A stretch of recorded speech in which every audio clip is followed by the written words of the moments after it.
नमस्कार, सुमन्स किचन मध्ये आपलं स्वागत आहे। आता श्रावण महिना आहे। श्रावण महिन्यामध्ये उपवासही असतात, कोणी महिनाभर धरतं, कोणी शनिवार सोमवार धरतं आणि हा महिना म्हटलं की सणांचा महिना असतो। सण ह्यापासून महिन्यापासून चालू होतात, तर भरपूर सण असतात ह्या महिन्यामध्ये। तर उपवास सोडवण्यासाठी किंवा गोड खावं असं वाटतं आणि आपल्याला शुभ कार्य असो किंवा काही प्रसंग असो त्यासाठी आपण गोड तर काहीतरी बनवत असतो, नैवेद्यासाठी बनवत असतो। तर आज आपण एक युनिक पद्धतीची मलाई कॅरमलाइज शेवयाची खीर कशी बनवायची ते बघणार आहे। तर इथे बघा, गॅसवर पॅन गरम करायला ठेवलेला आहे।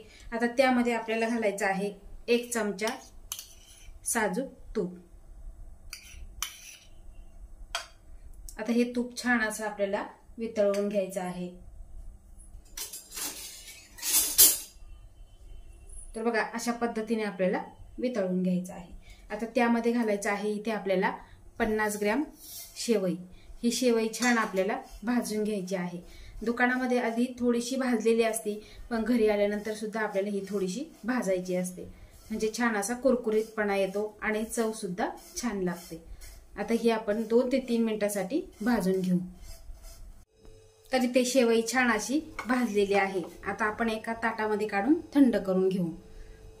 आता इथे गॅसवर कढई ठेवलेली आहे आणि त्या कढईमध्ये आपल्याला दूध घालून घ्यायचं आहे। हे म्हशीचं दूध आहे। इथे मी कपाने 3 कप घेतलेला आहे आणि वजनी म्हणाल तर 750 ml दूध घेतलेलं आहे। आता हे छान आपण उकळी घेणार आहे। आपल्याला याला छान अशी मोठी दणकून उकळी घ्यायची आहे। तर तुम्ही इथे बघू शकता, दुधाला छान उकळी आलेली आहे आणि गॅसची फ्लेम आपल्याला लो करायची आहे आणि त्यानंतर आपल्याला ह्या शेवया यामध्ये घालून घ्यायच्या आहे। एकदा मिक्स करून घ्यायच्या आणि छान अशी ही शेवई शिजवून घ्यायची आहे। आता शेवई दुकानची आहे, तुम्ही जर घरी जर बनवले असेल त्या सुद्धा तुम्ही इथे वापरू शकता। आता शेवई टाकल्यानंतर सुद्धा छान अशी उकळी आलेली आहे। आता यामध्ये घालायचं आहे आपल्याला इथे काजू, बदाम, पिस्ता आणि मनुके घेतलेले आहे। 1 चमचा सगळं घेतलेलं आहे आणि हे कट करून घेतलेलं आहे।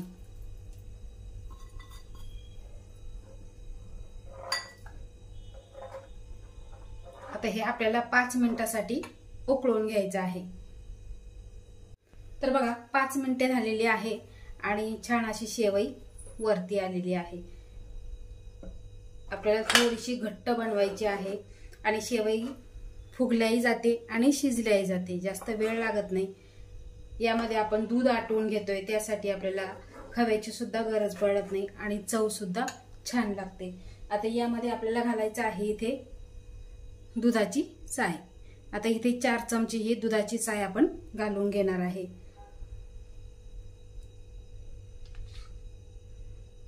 या पद्धतीची खीर तुम्ही एकदा नक्की बनवून बघा, तुम्हाला सर्वांना खूप आवडेल आणि आठवड्यातून 2-3 वेळा तरी तुम्हाला बनवायला सांगतील। इतकी चविष्ट ही खीर तयार होते। यामध्ये साय आहे आणि दूध सुद्धा आपण आटवून घेतोय खिरीमध्येच, त्याच्यामुळे तुम्ही बघू शकता इथे अतिशय सुंदर असा स्वाद लागतो। आता पुन्हा आपण 5 मिनिटांसाठी हे सर्व शिजवून घेणार आहे। जी साय टाकलेली आहे ती एकदम मधुर असते आणि त्यामध्ये सुद्धा खूप प्रमाणामध्ये तूप असतं। तर बघा, अशा पद्धतीने आपण ढवळून घेतलेला आहे। तुम्ही इथे बघू शकता, चव तर अप्रतिम लागते। कधी बनवली नसेल तर ह्या पद्धतीची नक्की बनवून बघा। याआधी सुद्धा मी पनीरची खीर कशी बनवायची, तांदळाची खीर कशी बनवायची, ह्या दोन्ही सुद्धा रेसिपी माझ्या चॅनलवर मी अपलोड केलेल्या आहेत। अजूनपर्यंत तुम्ही माझ्या चॅनलला सबस्क्राइब केलं नसेल तर सबस्क्राइब जरूर करा आणि जास्तीत जास्त शेअर करा। तर बघा, आधी आपण 5 मिनिटं ठेवलेलं, नंतर 5 मिनिटं ठेवलेलं आणि तुम्ही इथे खीर बघू शकता। आता आपली खीर तर तयार झाली, पण आपण साखर घातलेली नाही। आता आपण साखर ही कॅरमल करून घेणार आहे। आता कॅरमल करण्यासाठी आपण इथे पॅन ठेवलेला आहे आणि त्यामध्ये आपल्याला साखर घालायची आहे। आता इथे साखर घेतलेली आहे पाव कप। आता पाव कप म्हटल्यानंतर 50 ग्रॅम भरते, पण इथे मी मला जास्त गोड आवडतं म्हणून मी 60 ग्रॅम घेतलेले आहे। आता बऱ्याच जणांना गोड आवडतं त्यामुळे मी थोडीशी साखर वाढवलेली आहे। तुम्ही कमी जास्त सुद्धा करू शकता। कमी जर केली तर शुगरवाले खाऊ शकतात, जास्त जर घातली शुगरवाले खाऊ शकणार नाही। त्यासाठी इथे मी माझ्या आवडीच्या प्रमाणे मी साखर घेतलेली आहे। तुम्ही तुमच्या आवडीप्रमाणे साखर घेऊ शकता। आता ही साखर आपण कॅरमल करून घ्यायची आहे। खूपही आपल्याला डार्क करायची नाही, एकदम फक्त वितळेपर्यंत आपण ही मिक्स करून घेणार आहे। तर बघा साखर इथे वितळायला लागलेली आहे। आता ही पूर्ण आपण वितळून घेऊ। कॅरमलमुळे काय होतं, खीरीला चवही छान येते आणि दिसायलाही आपली खीर छान दिसते। आता तुम्ही जर अशी खीर बनवली, रक्षाबंधनला तुम्ही पाहुणे मंडळी येता आणि त्यावेळेस तुम्ही जर अशी खीर बनवली, पाहुण्यांनी जर खाल्ली तर ते सुद्धा विचारतील की ही खीर अशी कोणत्या पद्धतीने बनवली, आम्हाला सुद्धा रेसिपी सांगा।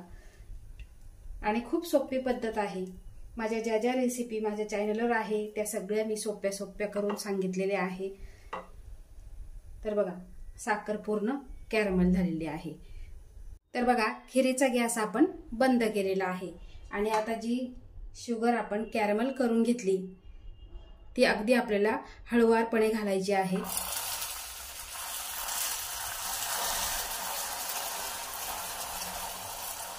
कधी कधी काय होतं, गॅस जर चालू असला तर अंगावर सुद्धा उडू शकतो। तर बघा सर्व आपण कॅरमल शुगर ही यामध्ये घालून घेतलेली आहे आणि आता पूर्ण आपल्याला हे मिक्स करून घ्यायचं आहे। तर बघा अशा पद्धतीने आपल्याला मिक्स करायचं आहे आणि पुन्हा आपल्याला गॅस चालू करायचा आहे।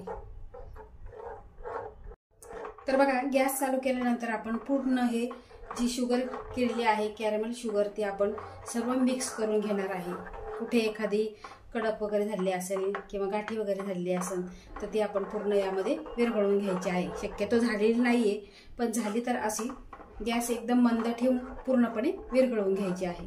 तर तुम्ही इथे बघू शकता अतिशय सुंदर असा कलर आलेला आहे, खायला तर अप्रतिम। आता यामध्ये घालायचं आहे आपल्याला इथे छोटा अर्धा चमचा वेलची पूड मी साखरेत बारीक केलेली आहे।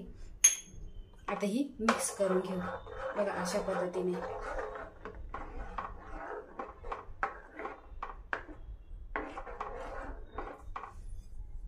तर तुम्ही इथे खीर बघू शकता अप्रतिम झालेली आहे आणि घट्टपणा बघू शकता, कलर बघू शकता। अशी जर खीर जर बनवली तुम्ही तर घरचेच काय बाहेरचे पाहुणे मंडळी सुद्धा आल्यावर तुमचं कौतुक करतील। इतकी सुंदर ही खीर झालेली आहे। तुम्ही रक्षाबंधनला सुद्धा आपल्या भावासाठी ही अशी खीर बनवू शकता, पाहुण्यांसाठी बनवू शकता किंवा शुभकार्यासाठी बनवू शकता। तुमच्या घरी कोणी पाहुणे येणार असेल किंवा लांबचे नातेवाईक येणार असेल, खूप वर्षांनी येणार असेल तर असं गोडधोडाचं जेवण नक्की बनवा। ही खीर तर नक्कीच बनवा, सर्वांना खूप आवडेल आणि सर्वजण कौतुक करतील। तर आता ही आपली खीर इथे तयार झालेली आहे। अशा पद्धतीची ही खीर तुम्ही श्रावण महिन्यात काय एरवी कधीही करू शकता। नक्की करून बघा।